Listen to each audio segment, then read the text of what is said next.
Hello नमस्कार दोस्तों। मैं अमित कुमार आप सभी का आपके अपने YouTube channel the brain education पर स्वागत करता हूं। आई होप सभी अच्छे होकर अपनी तैयारी को ऐसे ही कंटिन्यू रख रहे होगे। तो आप सभी को पता है कि मैंने भाई नेशनल जीके की previous year question series start की हुई है, जिसमें हम 2016 से लेके 2024 तक हरियाणा में जितने भी आज तक एग्ज़ाम हुए, चाहे वो HSC के द्वारा लिया गया हो, किसके द्वारा, HSC के द्वारा लिया गया हो, या फिर वो NTA के द्वारा लिया गया हो, और या फिर HCS के द्वारा लिया गया हो, उन्हीं सभी क्वेश्चनों की हम नेशनल जीके के PYQ प्रीवियस ईयर क्वेश्चन कर रहे हैं। तो आप सभी को पता ही होगा कि हरियाणा की हर परीक्षा में PYQ क्वेश्चनों का बहुत ज़्यादा महत्व रहता है।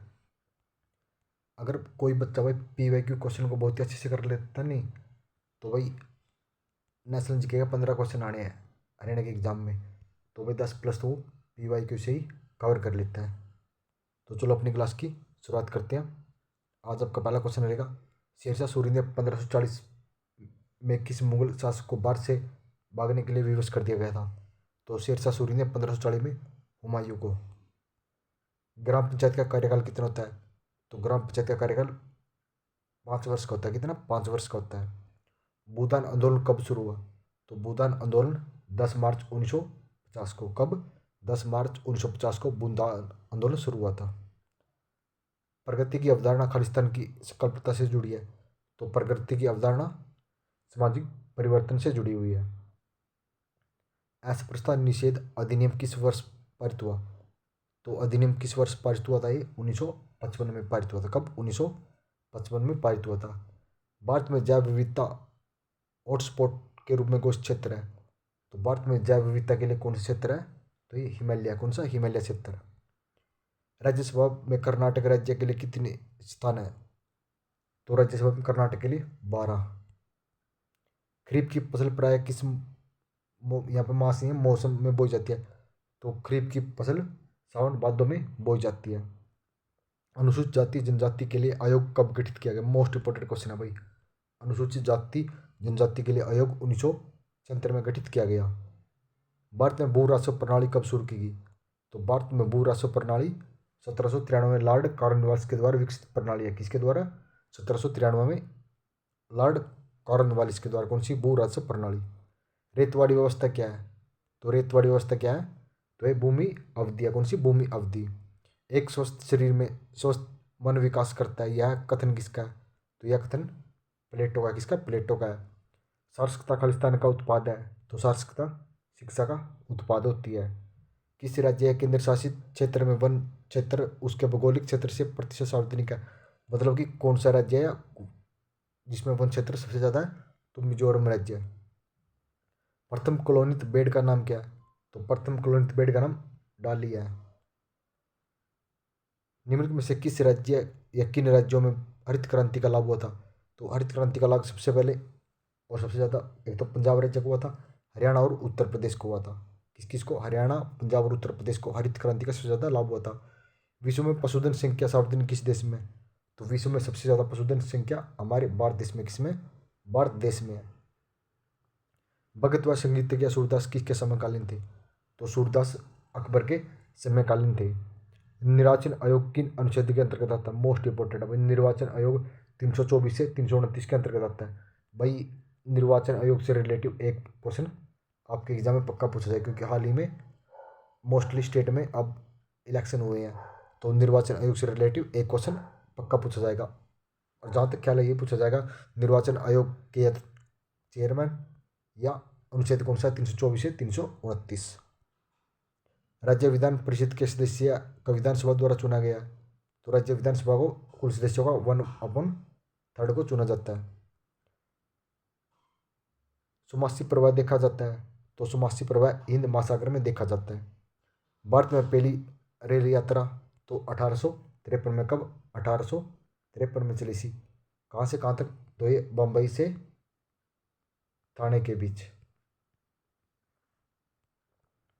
उद्योगपति ने अपने गाने खालिस्तान में लिखे थे। तो सॉरी, विद्यापति ने, उद्योगपति ने, विद्यापति ने अपने गाने मैथिली भाषा में लिखे थे। उस मुगल शासक का नाम बताइए जो मुखर गायक हुआ करता था। तो मुखर गायक जहांगीर होता था। भारत का सबसे बड़ा अभ्रक उत्पादक केंद्र का नाम क्या है? तो भारत का सबसे बड़ा अभ्रक उत्पादक केंद्र का नाम कोडरमा है। भारत में हरित क्रांति का जनक कौन है? तो भारत में हरित क्रांति का जनक डॉक्टर एम एस स्वामीनाथन है। कौन? Doctor M S Swaminathan. राज्य विधान में निर्वाचित सदस्यों की अधिकतम संख्या? तो राज्य में 250 हो सकती है। निम्न में से किस राज्य में 7 सितंबर को उद्योग दिवस घोषित किया गया? तो 17 सितंबर को उद्योग दिवस महाराष्ट्र राज्य में घोषित किया गया। भारत का कौन सा राज्य सीमा की अधिकतम संख्या दूसरे राज्यों का सहभागी है? तो भारत का कौन सा राज्य जिसकी सीमा अन्य राज्यों से लगती है ज़्यादा? उत्तर प्रदेश। भारत के किस शहर में IBM का मुख्यालय है? तो IBM का मुख्यालय बेंगलुरु में। किसमें? बेंगलुरु में IBM का मुख्यालय है। गुजरात का मुख्य बंदरगाह कौन सा है? तो गुजरात का मुख्य बंदरगाह कंडला है। भाई मैं आपसे एक हाथ जोड़ के एक रिक्वेस्ट करता हूँ। सिर्फ 10 मिनट का सेशन होता है PY के क्वेश्चनों का। सिर्फ भाई हम पर थोड़ा सा विश्वास करके ये PY के क्वेश्चन अच्छे से कर लो। भाई आपके लिए मैं बोल रहा हूँ, अगर 15 क्वेश्चन आते हैं भाई 10+ क्वेश्चन की मैं गारंटी देता हूँ PYQ से ही आएंगे। सिर्फ PYQ को बहुत ही अच्छे से पढ़ दो। डेली के 100 क्वेश्चन बहुत हैं, क्योंकि 10 मिनट में हम 100 क्वेश्चन को कवर कर लेते हैं। आपके लिए 100 क्वेश्चन बहुत ज़्यादा है। अगर भाई किसी बच्चे ने 85+ स्कोर करना है, कितना? 85+ स्कोर करना है, तो भाई हमने टारगेट स्टार्ट किया हुआ है, 85+ का टारगेट स्टार्ट किया हुआ है, जिसमें आपको डेली कंटेंट मिलता है 18 सब्जेक्ट का। कितना का? 18 सब्जेक्ट का आपको डेली कंटेंट मिलता है। डेली के भाई आज ये चैप्टर पढ़ना है, ये पढ़ना है, ये पढ़ना है। भाई वो चैप्टर ना तो अपने कहीं बुक से पढ़ना है, वो सिर्फ मैं देता हूँ मेरे हैंड राइटिंग नोट्स से। 18 के 18 सब्जेक्ट के हैंड राइटिंग नोट्स हैं। अगर कोई बच्चा इच्छुक हो कि सर हमने 85+ स्कोर करना है, भाई अगर कोई बच्चा इच्छुक हो कि हमने सर 85+ स्कोर करना है, कितना? 85+, तो उसकी फ़ीस है भाई 1499 रुपये। कितनी? 1499 रुपये फ़ीस है। डेली का टारगेट मिलता है आपको, 18 सब्जेक्ट के नोट्स मिलते हैं डेली, आपने वो करने हैं। भाई मैं गारंटी देता हूँ, अगर उन नोट से 85+ नहीं आए तो मैं आपकी फ़ीस डबल करके दूंगा।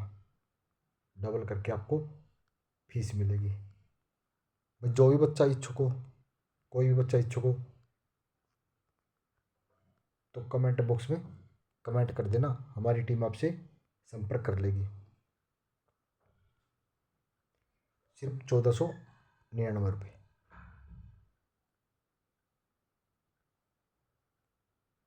क्योंकि भाई CT का एग्ज़ाम बहुत ही जल्दी होने वाला है, और बस CT तक आपका हमारा टारगेट है कि आपका हम भाई 4 बार आपका सिलेबस करवा देंगे। जो बच्चा पहले से जुड़ा हो उसका एक बार का सिलेबस कंप्लीट होने वाला है, अब उसकी रिवीजन चलेगी। भाई CT के जब तक आपका एग्ज़ाम नहीं होगा 85+ स्कोर तक, हम आपको गाइड करेंगे, हम आपको टारगेट देंगे, आपने वो टारगेट फॉलो करना। देखो भाई पढ़ना आपने पड़ेगा, हम आपको एक राह दिखा रहे हैं, तो चलना तो आपने पड़ेगा उस राह पर। हम जिस दिन आप एग्ज़ाम दे के आओगे, हम एक एक स्क्रीनशॉट दिखा देंगे कि इस पेज से इतने क्वेश्चन आए। हर सब्जेक्ट है भाई, 18 के 18 सब्जेक्ट है। अगर बच्चा इच्छुक हो तो ज़रूर कमेंट कर देना। मिलते हैं नेक्स्ट वीडियो में जल्दी ही। जय हिंद, जय भारत।